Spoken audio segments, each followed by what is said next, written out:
वैशाख वद्य पक्षातील जे एकादशी येते ती अपरा एकादशी. त्या अपरा एकादशीच्या दिवशी आपण ते व्रत वैकल्य जर केलं तर अजरामर कीर्ती होते. आणि ती जर कुणाची झाली असेल तर ती राजा छत्रपती शिवाजी महाराजांची झाली. आपल्या येळवंडे नानीसारख्या एक आजी उभ्या राहिल्या. मला म्हणाल्या की मी एकादशी नुसती एकादशी करत नाही, एकादशी करते पण कशी, मन मोकळी एकादशी करते. आता मी कामदा एकादशी, वरुतीने एकादशी, परिवर्तिनी एकादशी, मोहिनी एकादशी, मोक्षदा एकादशी अशा एकादशींची नावं ऐकली होती, पण मन मोकळी एकादश मला माहीत नव्हती. म्हटलं आपल्या अभ्यासात कुठेतरी कमी असेल. त्यांना विचारलं, आजी त्या मन मोकळी एकादशीचं महात्म्य काय आहे, मला सांगा बरं, एकादशी कशी असते ती. त्या आजीने मला सांगितलं, सकाळी 6ला उठायचं, पहाटेच्या प्रभातेच्या वेळेस उठायचं. म्हटलं पुढे आजी. 6ला उठल्यानंतर दंतधवन न करता 1 प्याला दूध घ्यायचं. ते दूध पिल्यानंतर 2 खजूर खायची. म्हटलं बर आजी. पुढे आजीने सांगितलं 8 वाजले की भगर करायची, गोड भगर खायची.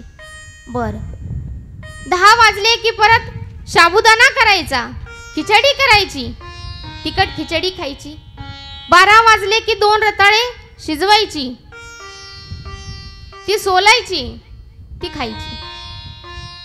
परत 2 वाजता उरलेली जी साबुदाण्याची खिचडी आहे ती झिरक्यासोबत खायची. 4 वाजता पुन्हा 1 डाळिंब 1 सफरचंद खायचं. 6 वाजता पुन्हा 1 कप दूध प्यायचं. 8 वाजता पुन्हा गोड भगर करायची, ती खायची. 10 वाजता रात्री झोपताना थोडेसे शेंगदाणे आणि गूळ खायचा. अशी मन मोकळी एकादशी. ज्या मन मोकळ्या एकादशीला दिवसभर नुसतं खातच राहायचं तिला म्हणायचं मन मोकळी एकादशी.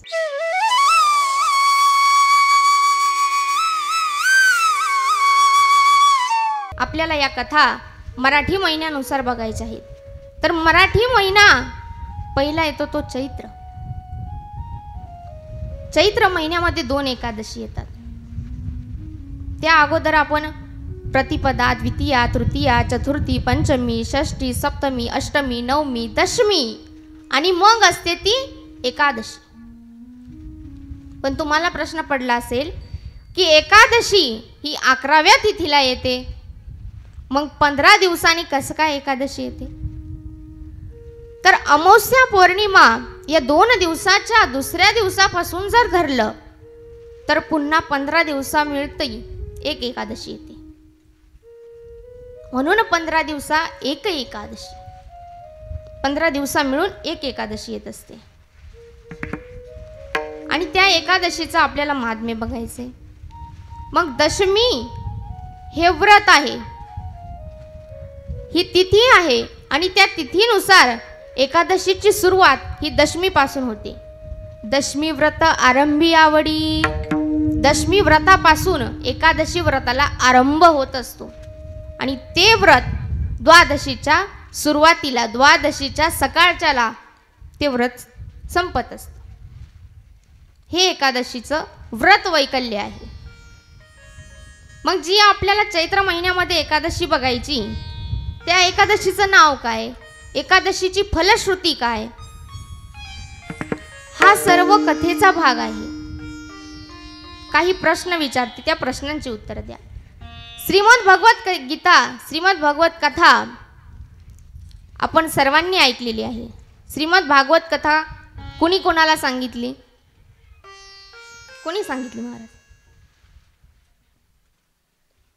शौनकादी मुनींनी राजा परीक्षितीला भागवत कथा सांगितली. जशी श्रीमद भागवत कथा शौनकादी मुनींनी परीक्षित राजाला सांगितली, परीक्षिती राजाचा उद्धार करून देण्यासाठी, त्याप्रमाणे ही जी एकादशी महात्म्य कथा आहे ही कुणी कुणाला सांगितली? ही कथा अगोदर श्रीकृष्ण परमात्म्याने युधिष्ठिराला सांगितली. पण सर्वसामान्यांपर्यंत एकादशी महात्म्य कथा आणण्याचं काम हे सूत मुनींनी केलं. नैमिष अरण्यामध्ये सर्व ऋषीगण बसलेली असताना सूत मुनी सर्वांना वेदाध्ययन शिकवत होते, वेदाचे पाठ शिकवत होते. नवीन नवीन त्यांना भूतकाळात घडून गेलेल्या कथा सांगत होते. आणि हे सर्व कथन करत असताना त्या ठिकाणी काही मुनी बसले होते. मुनींना प्रश्न पडला की सुत मुनीजी, आपण आम्हाला उत्तम लाभलेले प्रवक्ते आहात आणि तुम्ही आम्हाला असं काहीतरी एखादं व्रत वैकल्य सांगावं की जेणेकरून ते व्रत वैकल्य आम्ही केल्याने आम्ही आमच्या जीवनामध्ये आमचा उद्धार करून घेऊ आणि या जगताला देखील व्रताचं महात्म्य कळेल असं एखादं आम्हाला व्रत सांगावं. मग सूत मुनींनी सांगायला सुरुवात केली की आपलं वर्ष, मराठी वर्ष हे चैत्र महिन्यापासून सुरू होतं. का तर गुढीपाडवा हा प्रथम सण आहे, त्या दिवसापासून आपलं खरं मराठी वर्ष चालू होतं. मग गुढीपाडव्यापासूनच काय होतं तर गुढीपाडव्याचं महत्त्व सांगितलं जातं. काहींना ते माहीतही असेल, काहींना ते माहीतही नसेल. गुढीपाडव्याचं असं महत्त्व आहे, जेव्हा प्रभू रामचंद्र भगवान जेव्हा वनवासाला गेले होते, ते वनवासावरून परत येण्याकरिता जेव्हा निघाले आणि जेव्हा ते त्यांच्या निवासस्थानी आले, तिथे आल्यानंतरचा जो दिवस होता तो एकादशीचा होता, तो दुसरा दिवस होता. म्हणून त्या दिवशी गुढीपाडवा सण साजरा केला जातो आणि त्या गुढीपाडव्यापासूनच हे नवीन वर्ष चालू झालं. आणि या मराठी वर्षामध्ये जी एकादशी महात्म्य कथा बघायची आहे, त्यातले चैत्र महिन्यातील पहिल्या 2 एकादशी महात्म्य कथा सांगितल्या जातात. त्यामध्ये शुक्ल पक्ष आणि वद्य पक्ष पडतो. शुक्ल पक्ष हा अमावस्येचा असतो आणि पौर्णिमेचा असतो तो वद्य पक्ष. मग शुक्ल पक्षामध्ये येणारी एकादशी कोणती आहे? तेव्हा जे सूत मुनींनी सांगितलं ते व्रत वैकल्य आपल्याला बघायचं. मग चैत्र महिन्यातील जी पहिली एकादशी येते ते एकादशीचं नाव आहे कामदा. तर कामदा म्हणजे नेमकं काय? ज्याच्या ठिकाणी काम वासना राहणार नाही त्याला म्हणायचं कामदा एकादशी. भगवान परमात्म्याला देखील एकादशी आवडते ना. व्रता माझी व्रत श्रेष्ठ एकादशी, देवाला ही एकादशी आवडते. व्रता माझी व्रता श्रेष्ठ एकादशी, व्रता माझी श्रेष्ठ एकादशी, व्रता माझी श्रेष्ठ एकादशी, व्रता माझी व्रता श्रेष्ठ एकादशी, व्रता माझी व्रता श्रेष्ठ एकादशी, व्रता माझी व्रता श्रेष्ठ एकादशी, व्रता माझी व्रता श्रेष्ठ एकादशी. कंठील्या रे लेणे तुळसी माळा, कंठील्या रे लेणे तुळसी माळा, व्रता माझी व्रता श्रेष्ठ एकादशी, व्रता माझी व्रता श्रेष्ठ एकादशी, व्रता माझी व्रता श्रेष्ठ एकादशी, व्रता माझी व्रता श्रेष्ठ एकादशी, व्रता माझी व्रता श्रेष्ठ एकादशी, व्रता माझी व्रता श्रेष्ठ एकादशी, श्रेष्ठ एकादशी. जसं सर्व व्रतांमध्ये श्रेष्ठ व्रत एकादशी आहे, जे सूत मुनींनी शौनकादी मुनींना सांगितलं. भगवान परमात्मा देखील तसाच आहे. Beauty is a truth, beauty is a truth and truth is a beauty. जसं हे वाक्य आहे ना, शाळेमध्ये सुविचार लिहिला जातो, beauty is a truth, truth is a beauty. जे सौंदर्य आहे तेच सत्य आहे आणि जे सत्य आहे तेच सौंदर्य आहे. तसं भगवान परमात्मा तूच सत्य आहे आणि तू सत्य आहे ना, हेच सौंदर्य आहे. त्याप्रमाणे तुझे महात्म्य सांगणार आहे ते देखील सौंदर्यरूपी असणारं महात्म्य जे काही आहे ते एकादशी महात्म्य आम्हाला ऐकायचं आहे. मग जी कामदा एकादशीचं महात्म्य सांगितलं ते असं होतं की एक नागपूर नावाचं राज्य होतं. त्या राज्यामध्ये एक पुंडरीक नावाचा नागराज होता. राजा होता पण नागाचा राजा नागराज होता. त्या नागराजाच्या दरबारामध्ये गंधर्व होता ज्याचं नाव ललित होतं. त्या ललिताच्या पत्नीचं नाव होतं ललिता. दोघंही गंधर्व नृत्य करायची. आणि एके दिवशी त्या राज्यसभेतील जो काही मंत्री होता कर्कोटक नावाचा, त्या मंत्रीने बघितलं की ललित आज काहीतरी नृत्य चांगलं करत नाहीये, त्याचं लक्ष तरी कुठेतरी वेगळीकडे आहे. जेव्हा अंतःकर मुखातून बघितलं तर त्या ललितला आपली पत्नी आठवली जी घरी होती.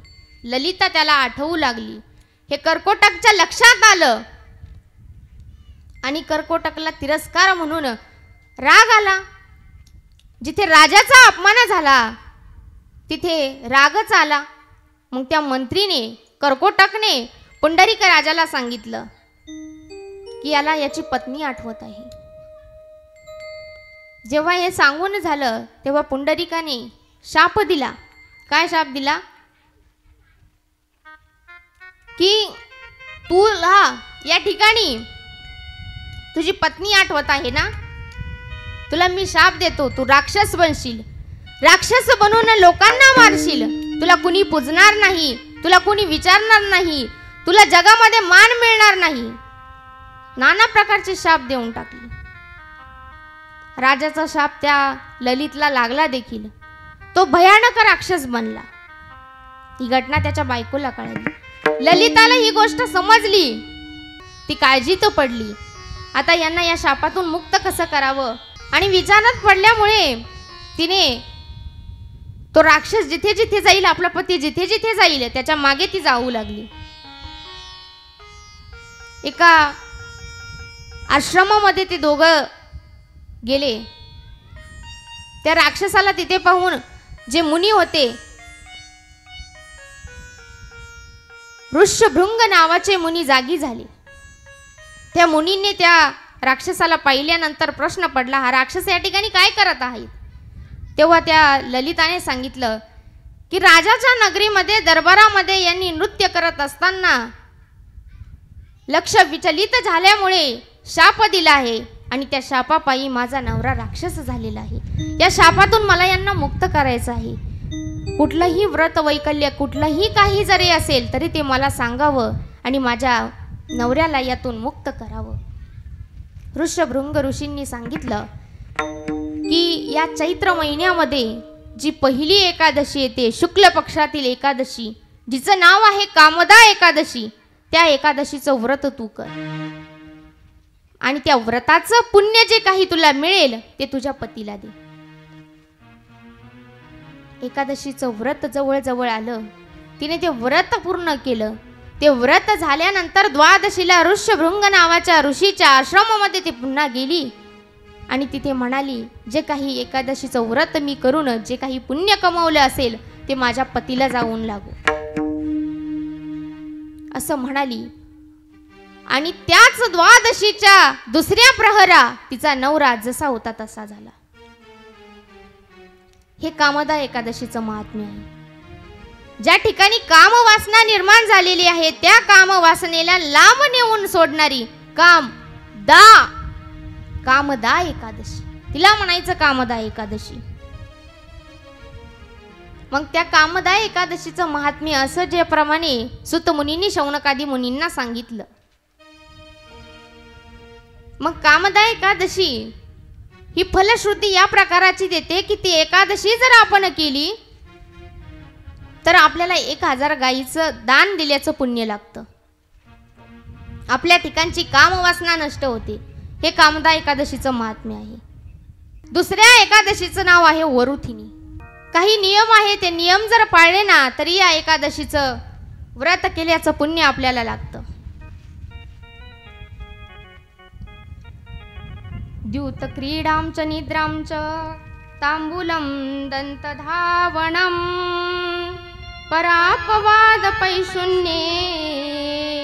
स्तेयं हिंसा तथा रतिं क्रोधं चानृत्यवाक्यानि हेदकाभ्यां ववर्चित द्यूतक्रीडां च निद्रां च ताम्बूलं दन्तधावनम्. या एकादशीच्या दिवशी 11 काही कामं आहेत. ती 11 कामं आपण करायची नाही. या एकादशीचं पुण्य आपोआप लागतं. जुगार खेळायचं नाही, जास्त झोप काढायची नाही, पान खायचं नाही, दंतधवण करायचं नाही. या एकादशीच्या दिवशी दंतधवण करायचं नाही, दात घासायचे नाहीत, दुसऱ्याची निंदा करायची नाही, चुगली करायची नाही, चोरी करायची नाही, हिंसा करायची नाही, रागराग कुणावर करायचा नाही, चिडचिड कुणाची करायची नाही, चिडचिड कुणावर करायची नाही, अथवा खोटंही कोणाशी बोलायचं नाही. ही 11 तत्व जर पाळली ना तर या वरुतीने एकादशीचं पुण्य आपल्याला लागतं आणि आपोआप आपण मोक्षाच्या गतीला जाऊ लागतो. ज्ञानेन मोक्षोर्नतुमुंडनेन. ज्ञान कधी मिळतं, मोक्ष कधी मिळतो? मुंडन केल्याने मोक्ष मिळत नाही. ज्ञान असेल तर मोक्ष मिळतो. आणि तेच जर पुण्य आपल्याला घ्यायचं असेल तर वरुतिनी एकादशी करायची. वरुतिनी म्हणजे काय? वर अधिक अथनी, वर अधिक अथनी, वरुधिनी, तिला म्हणायचं वरुथिनी एकादशी. मग वरुथिनी एकादशीचा अर्थ असा होतो की जी काही आपली मनोकामना आहे ती मनोकामना अंतःकरणात बाळगून हे व्रत जर केलं तर वरुथिनी एकादशीचं पुण्य आपल्याला लागतं. आजकाल सर्वजण एकादशी करतात. काहींच्या एकादशी फार श्रेष्ठ असतात. एकदा काय झालं, आमच्या ताईंच्या गावामध्ये कीर्तन सेवा मला करण्याचा योग आला. कार्यक्रमाला त्यांनी बोलवलं होतं. त्यांना आठवत आहे म्हणूनच ते हसत आहे बरं. त्या कथेमध्ये, त्या कीर्तनामध्ये ज्या दिवशी कीर्तन सेवा मला करण्याचा योग आला तो दिवस होता एकादशीचा. म्हटलं आज जी काही एकादशी आहे ते एकादशीचं महात्म्य आपण सांगून जावं. म्हणून मी म्हटलं एकादशी करणं फार श्रेष्ठ आहे. एकादशी व्रत वैकल्य जे आहे ते पुण्यवान ठरतं. ते केलंच पाहिजे. एकादशी केली गेली पाहिजे हे वाक्य मी बोलले. ते बोलत असताना आपल्या येळवंडे नानीसारख्या एक आजी उभ्या राहिल्या. त्या आजी जेव्हा उभी राहिल्या, त्या उभ्या राहिल्यानंतर मला म्हणाल्या, अगं पोरी तू आत्ताची आहेस, अगं पोरी तू आत्ताची आहेस, मी खूप काळापासून एकादशी करते. म्हटलं चांगली गोष्ट आहे आजी.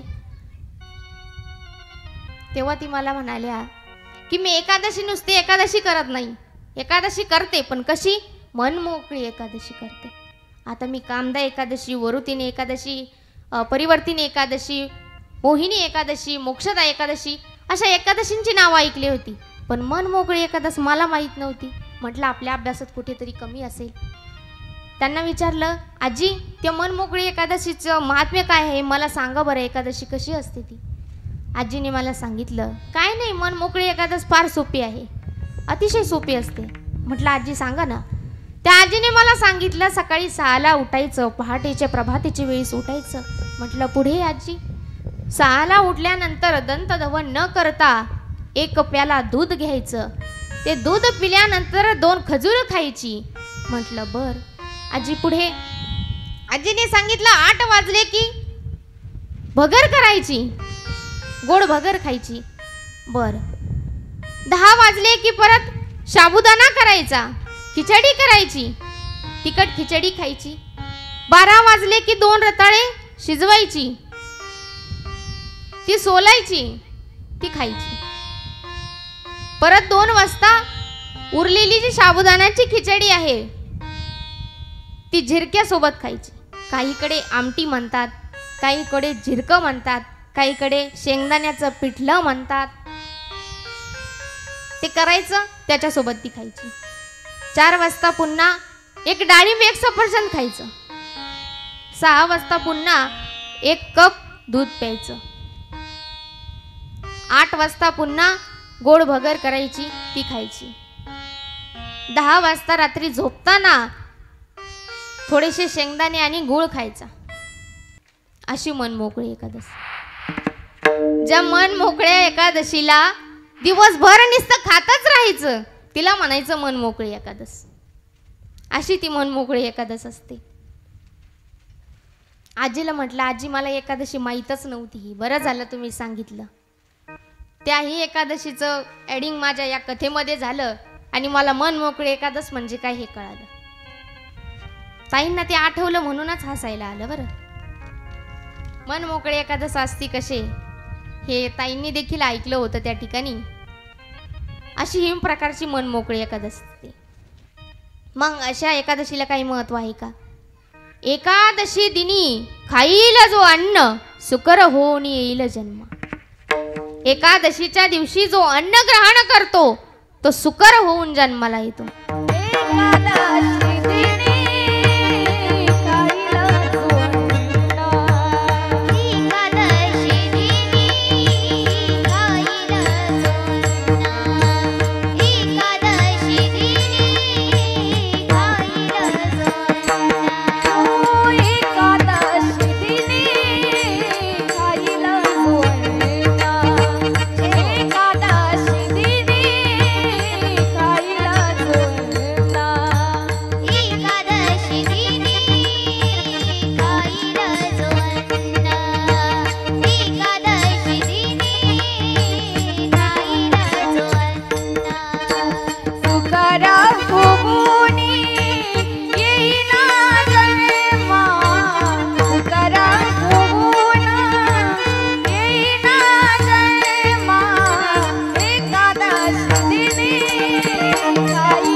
या व्रत वैकल्याचं हेच महात्म्य आहे. काही मनात न करता, काही मनात जरी न ठेवता पुण्य करायचं असेल तर व्रत करावं. ज्या दिवशी काही न खाता आपण करू शकतो.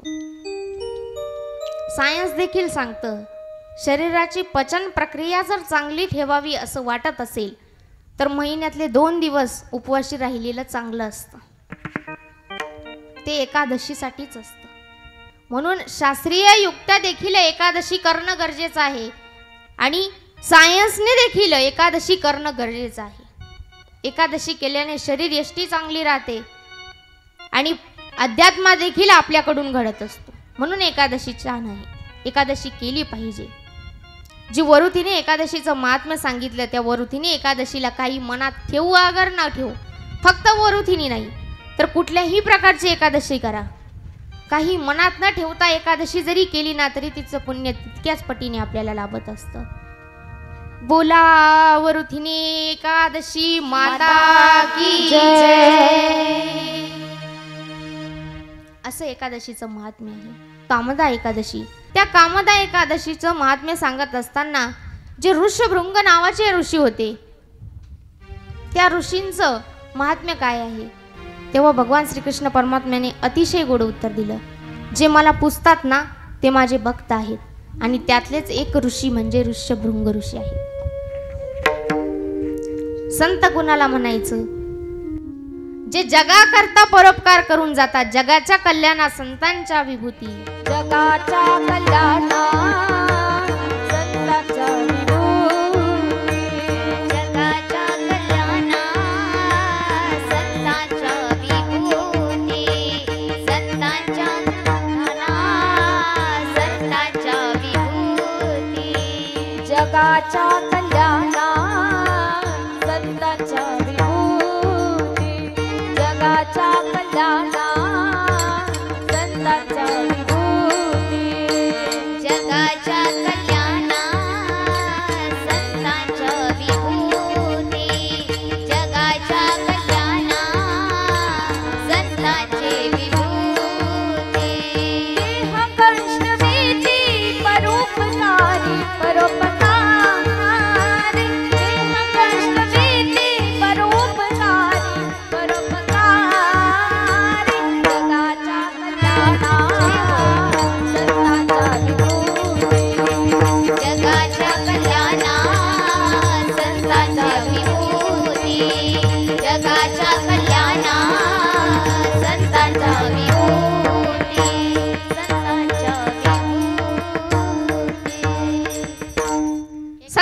कुणाला म्हणायचं?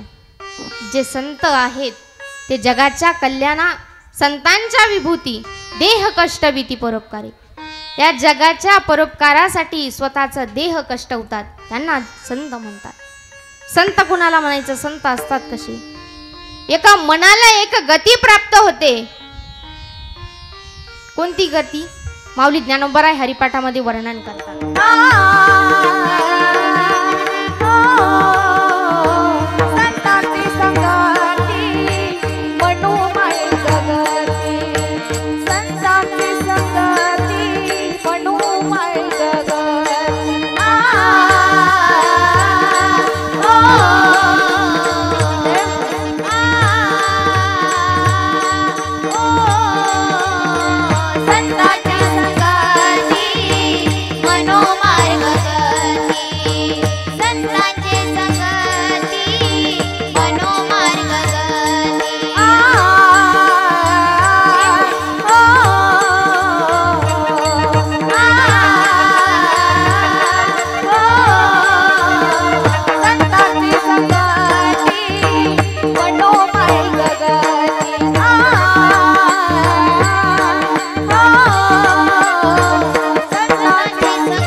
एका ठिकाणी एकचित्त होऊन भगवंताला आळवणं ही एक मनाला गती दाखवणारे संत आहेत.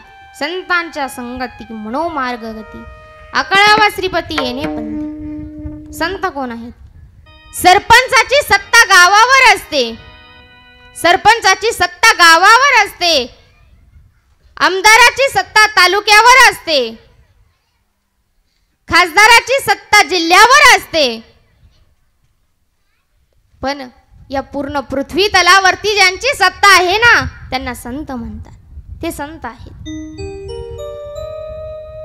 आणि त्याच ऋषभृंग महात्म्य ऋषींचं देखील हेच महात्म्य आहे. संत जगाच्या कल्याणासाठी झडत असतात. त्यांचे देह कष्टवत असतात. भगवान परमात्मा तू ज्याप्रमाणे आम्हाला हे सर्व महात्म्य सांगत आहे ना, आम्हाला आतुरता वाटली की या पुढच्या एकादशीचं महात्म्य काय असणार आहे. वैशाख महिन्यातील शुक्ल पक्षातली पहिली एकादशी जिचं नाव आहे मोहिनी एकादशी. त्या एकादशीचं व्रत महात्म्य हे या एकादशीच्या दिवशी फळावरचा आहार या मोहिनी एकादशीला घ्यायचा असतो. मोहिनी एकादशी म्हणजे काय? जो मोहाचं हनन करते तिला मोहिनी एकादशी म्हणायचं. त्या मोहिनी एकादशीच्या दिवशी जास्त काही करायचं नसतं. रात्री जागरण जर घडलं तर नक्कीच जागरण करायचं. पण जागरण करत असताना भगवंताच्या नामचिंतनाचं जागरण करायचं आणि हे व्रत वैकल्य पूर्ण करायचं. हे मोहिनी एकादशीचं महात्म्य आहे. माता मोहिनी एकादशी की जय. ही मोहिनी एकादशी. या एकादशीच्या दिवशी अन्नदान केलेलं देखील चांगलं असतं. पण अन्नदान करत असताना आपण अन्न खाऊ नये असं म्हणतो. मग अन्नदान कोणतं दान केलं पाहिजे? जे आपण त्या दिवशी ग्रहण करणार आहे तेच अन्न आपण इतरांना दिलं गेलं पाहिजे. अन्नदान महद्दान विद्यादानम बहुरूपम. अन्नदान महान दान आहे. त्यापेक्षा ही दान जर मोठं कोणतं असेल तर विद्यादान आहे. त्या विद्यादानाला जितकं महत्त्व आहे तितकंच अन्नदानाला देखील आहे. आणि ते दानाचं महत्त्व, त्या दानाचं पुण्य आपल्याला हे मोहिनी एकादशीच्या माध्यमातून मिळत असतं. मोहिनी एकादशीची कथा सांगितली जाते. एक धृतिमान नावाचा राजा होता आणि त्याला 5 पुत्र होती. त्या 5 पुत्रांमधील सर्व दृष्ट विचारी असणारा दृष्टिबुद्धी, त्या दृष्टिबुद्धीच्या वागण्याने त्याचा राजा म्हणजे त्याचा पिता हा चिंतित पडला की आपल्या मुलाला आपण जन्माला घालून चूक तर केली नाही ना. माझी 4ही पुत्र देवधर्माचं अध्यात्माचं लक्षण त्यांच्यामध्ये दिसतं. भगवंताची पूजा करतात, पूजा अर्चा करून त्यांचं नामचिंतन करत असतात. आणि हा दुष्ट विचारी जुगार खेळतो, चोऱ्या माऱ्या करतो. काही वेळा पुत्र जन्माला येणं चांगलं असतं. पुत्र जन्माला आल्यानंतर तो चांगले कर्म करत असेल तर पुत्र जन्माला अवश्य आलेला चांगला. पुत्र व्हावा ऐसा गोंडा ज्याचा तिन्ही लोकात झेंडा. पुत्र कसा असायला हवा? ज्याचा जय जयकार झाला पाहिजे असा तो पुत्र असायला हवा. काही वेळा पुत्र जन्माला येतो, पण पुत्र जर जन्माला आला, तो पुत्र जर नास्तिक निघाला, कुबुद्धीचा निघाला, दुष्ट विचारी निघाला, तर तो पुत्र जन्माला न आलेला बरा असं देखील काही वेळा वाटत असतं. अजात मृत मूर्खेभ्यो मृता जातौ सुतं वरम यतस्तौ स्वल्प दुःखाय यावजीवं जडो दहेत. अशा वेळी पुत्र जन्माला आला नसता असं वाटत असतं. जसं त्या धृतिमान नावाच्या राजाला वाटत होतं की आपल्याला दुष्टबुद्धी हा मुलगा जन्माला आला नसता तर बरं झालं असतं. वैतागून त्या दुष्टबुद्धीला राजाने आपल्या घरातून काढून टाकलं आणि तो मुलगा निघाला, नातेवाईकाकडे जाऊ लागला. त्याला कोणीही स्वीकारलं नाही. शेवटी तो वनामध्ये जाऊन राहू लागला. वनामध्ये खायला अन्न पाणी नाही. त्याने चोरी मारी करून घरातून जे काही धन घेतलेलं होतं ते त्याला थोड्याफार दिवस गेलं, पण तेही संपत चाललं होतं. अंगावरती घालायला वस्त्र नव्हती, खायला प्यायला काही नव्हतं. झाडा झुडपांची फळं खाऊन तो राहू लागला. त्याला काही सुख लागेना, जवळ बोलायला कोणी नाही, नुसता भरकटत राहिला. त्याला काळजी पडली यातून आपली सुटका कशी होणार. एक दिवशी त्याला एक ऋषी दिसले आणि त्या ऋषी महात्म्यांना तो विचारू लागला की मला सद्गती कशी मिळेल. या दुष्ट विचाराने माझे हाल होत आहे. हे मला बघवत नाही. मला सहन करण्याची शक्ती माझ्यात राहिली नाही. खायला अन्न नाही, वस्त्र नाही, हे माझ्याच्याने होणार नाही. कौंडिक्य नावाचे ते ऋषी होते. त्या कौंडिन्य नावाच्या ऋषींनी त्या दृष्टिबुद्धी नावाच्या त्या दुष्टाला सांगितलं, तुला मी एक व्रत सांगतो, ते व्रत तू कर. ते व्रत केल्यानंतर तुला तर पुण्य लागेलच आणि अजरामर कीर्ती तुझी टिकून राहील. त्या व्रताचं महात्म्य सांगायला सुरुवात केली. ते व्रत तू केल्यानंतर तुझी अजरामर कीर्ती राहील. ते व्रत आहे एकादशीचं. वैशाख वद्य पक्षातील जी एकादशी आहे त्या एकादशीचं व्रत तू केल्यानंतर तू अजरामर देखील होशील आणि तुला त्याचं पुण्य देखील लागेल आणि तू यातून मुक्त देखील होईल, तुला मोक्ष देखील मिळेल. असं सांगितल्यानंतर ते व्रत वैकल्य करायचं कसं, ते कसं केलं पाहिजे हे जेव्हा कौंडिन्य नावाच्या ऋषींना त्या दुष्टबुद्धीने विचारलं, त्या दुष्टबुद्धीला कौंडिन्य नावाच्या ऋषींनी सांगितलं की ते व्रत महात्म्य करत असताना प्रभातेच्या वेळेस उठल्यानंतर भगवान विष्णू परमात्म्याचं नामचिंतन मुखात घडलं पाहिजे. दंतधवण न करता नामचिंतन केलं तर त्या व्रताचं फळश्रुती तुला लवकर प्राप्त होईल. आपणही थोड्या वेळ भगवान परमात्म्याचं भजन करू. पांडुरंग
महको कि फूलों को भी होश आ जाए।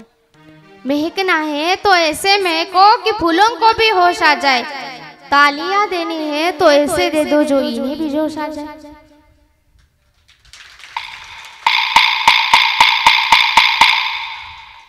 त्या कौंडिन्य नावाच्या ऋषींनी सांगितलं, हे व्रत तू केल्यानंतर तू अजरामर होशील.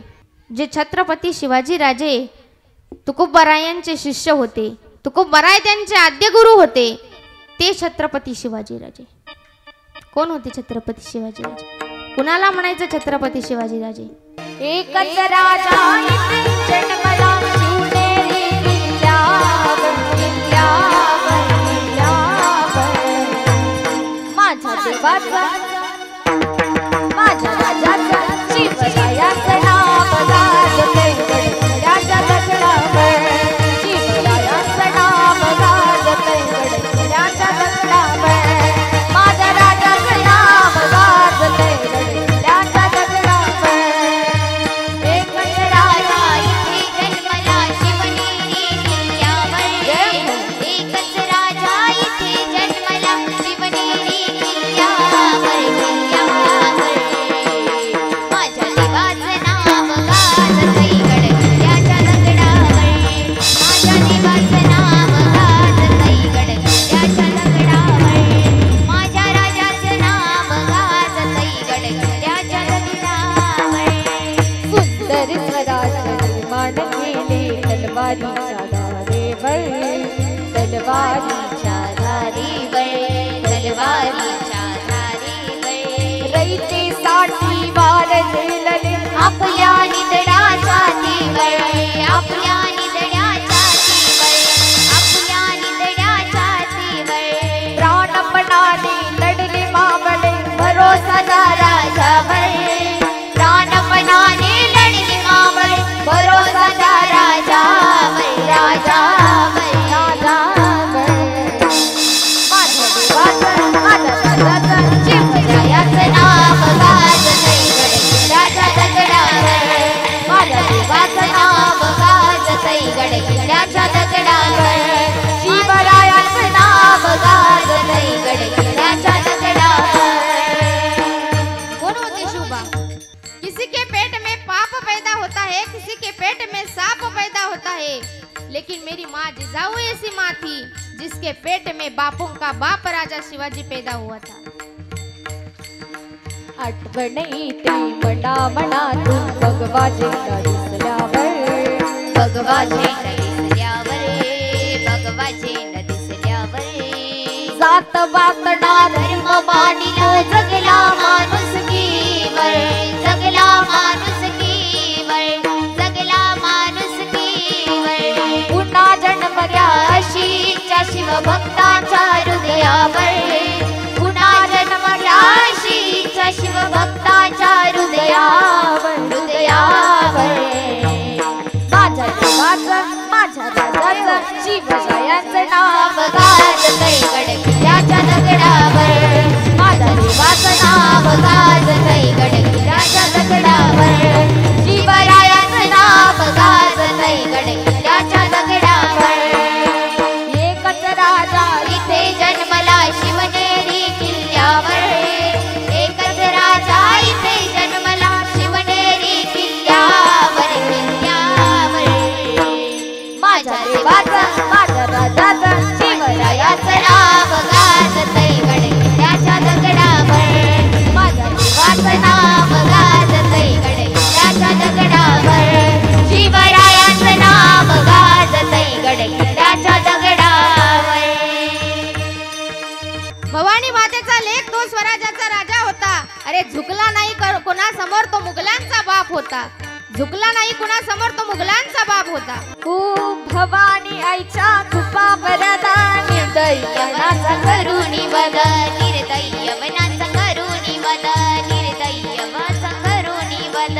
भवानी आईच्या भवानी भवानी भवानी भवानी भवानी आईच्या कृपा वरदा निर्दयवनाचा करुणी वद, निर्दयवनाचा करुणी वद, निर्दयवनाचा करुणी वद. कपिती येवना करली दैना, कपिती येवना करली दैना. मातीत मिळवला पैसा, आहो माती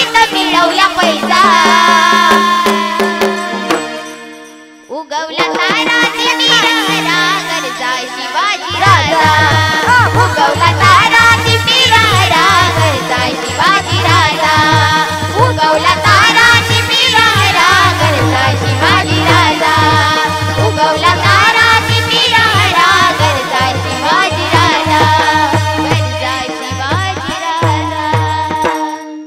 वैशाख वद्य पक्षातील जे एकादशी येते ती अपरा एकादशी. त्या अपरा एकादशीच्या दिवशी आपण ते व्रत वैकल्य जर केलं तर अजरामर कीर्ती होते आणि ती जर कुणाची झाली असेल तर ती राजा छत्रपती शिवाजी महाराजांची झाली. हे सर्वांनाच ज्ञात आहे की जगद्गुरु तुकोबरा हे छत्रपती शिवाजी राजेंचे आद्य गुरु आहेत. आणि जेव्हा तुकोबरायांकरिता छत्रपती सोन्या नाण्याने भरलेले रजनाने घेऊन गेले आणि तिथे गेल्यानंतर जेव्हा ते तुकोबरायांना देऊ लागले, तुकोबरायांनी सांगितलं की आम्ही याच्यात सुख पावत नाही, आमच्यासाठी हे काहीही कामाचं नाही. ए रवित तुमचे धन ते मज मृत्तिके समान. हे सर्व आम्हाला मातीप्रमाणे आहे, आम्हाला याची काहीही किंमत नाही, आम्हाला हे सुख देणार नाही. आम्ही सुखी जर होणार असेल ना तर ते सुखी कधी होणार आहे? आम्ही तेने सुखी आम्ही तेने सुखी आम्ही तेने सुखी आम्ही तेने सुखी आम्ही तेने सुखी आम्ही तेने सुखी.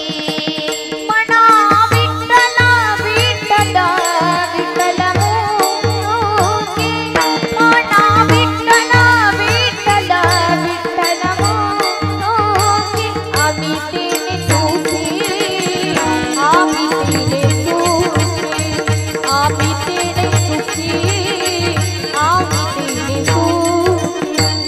आम्ही तेने सुखी आम्ही तेने सुखी आम्ही तेने सुखी आम्ही तेने सुखी आम्ही तेने सुखी.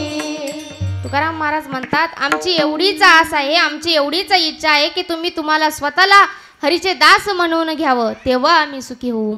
मुखाने विठ्ठल विठ्ठल म्हणावं. तुम्ही दिलेले हे जे काही धन आहे हे आमच्यासाठी मृत्तिके समान आहे. आमची एवढीच इच्छा आहे की कंठी मिरवा तुळशी व्रत करा एकादशी, गळ्यामध्ये तुळशीची पवित्र माळ घाला आणि एकादशी करा, तेव्हा आम्ही सुखी होऊ. हे धन आम्हाला काही नको, हे माघारी घेऊन जा. जेव्हा तुकोबाराय असं म्हणाले ना, ही जेव्हा काही घटना घडली तो दिवस होता दशमीचा आणि त्याच्या दुसऱ्या दिवशीचा दिवस होता म्हणजे तो अपरा एकादशीचा. जेव्हा हे सर्व सांगितल्यानंतर तुकोबारायांनी हे सांगितल्यानंतर शिवाजी राजांनी ते ऐकलं आणि दुसऱ्या दिवशी जी अपरा एकादशी येते ते एकादशीचं व्रत केलं.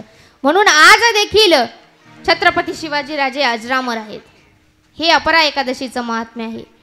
बोला माता अपरा एकादशी की जय.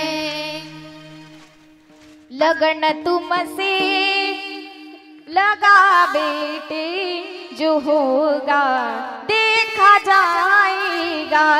लगन तुमसे लगा बेटे जो होगा देखा जाएगा. लगन तुमसे लगा बेटे जो होगा देखा जाएगा. लगन तुमसे लगा बेटे जो होगा देखा जाएगा. जो होगा देखा जाएगा. जो होगा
गणपतीचा गोंडा चौरंगी नान पांगणे ग.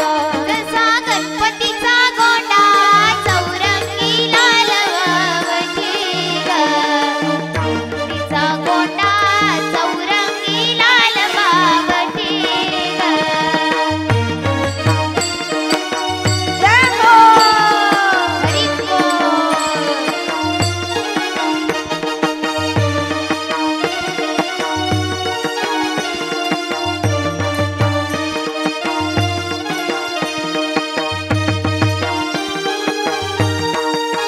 जय हो.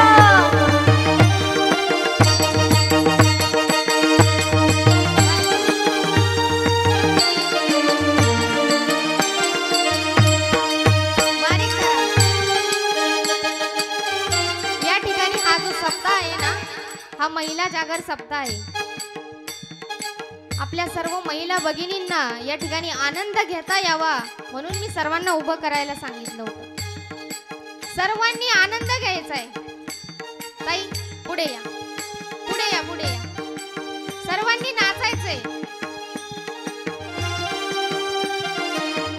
या ठिकाणी सर्वांनी आनंद घ्यायचाय. सर्वांनी मंत्रमुग्ध होऊन नाचायचंय. भगवान परमात्मा इथे आला पाहिजे. जय हो. जय श्री राधे. हरी बोल. नैनन में श्याम समाई गो. नैनन में श्याम समाई गो. नैनन में श्याम समाई गो. नैनन में श्याम समाई गो. मोहे प्रेम का रोग लगायो. मोहे प्रेम का रोग लगायो. मोहे प्रेम का रोग लगायो. गाना मेरो जमुना नावे मैं मछली बन जाऊंगी. चरणों से फिर ऐसे निपटूं जीवन सफल बनाऊंगी. कहानी बन जाऊंगी, मस्तानी बन जाऊंगी. कहानी बन जाऊंगी, मस्तानी बन जाऊंगी. मैं तो कान्हा की दीवानी बन जाऊंगी. मैं कान्हा की दीवानी बन जाऊंगी. मैं कृष्णा की दीवानी बन जाऊंगी.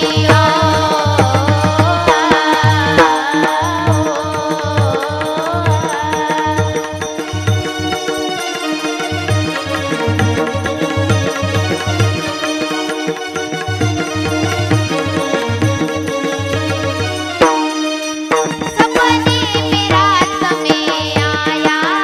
सपने में रात में आया. सपने में रात में आया. सपने में रात में आया. मोहे प्रेम का रोग लगाया. मोहे प्रेम का रोग लगाया. मोहे प्रेम का रोग लगाया. मोहे प्रेम का रोग लगाया. जय श्री श्याम बाबा हरि बोल. वाले बाबा जय गणेशा. जय श्री श्याम बाबा जय श्री श्याम. लाडू वाले बाबा जय गणेशा. जय श्री श्याम बाबा जय श्री श्याम. लाडू वाले बाबा जय गणेशा. जय श्री श्याम बाबा जय श्री श्याम. लाडू वाले बाबा जय गणेशा.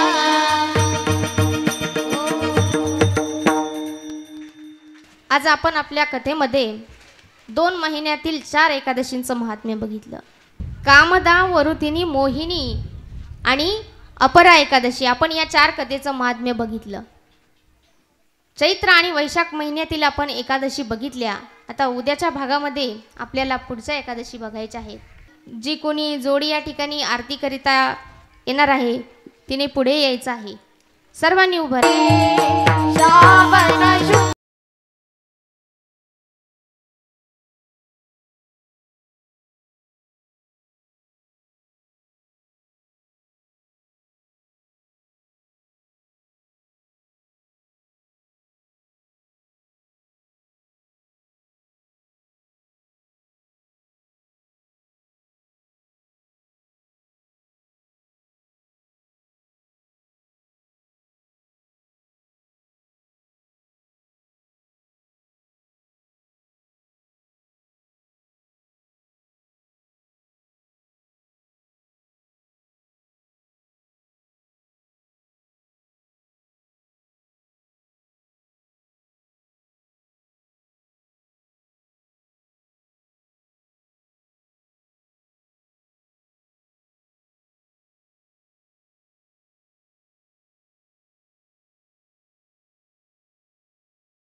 पिता त्वमेव त्वमेव बन्धुः सखा त्वमेव त्वमेव विद्या दृढं त्वमेव तमेव सर्वं मम देव देव कायेन वाचा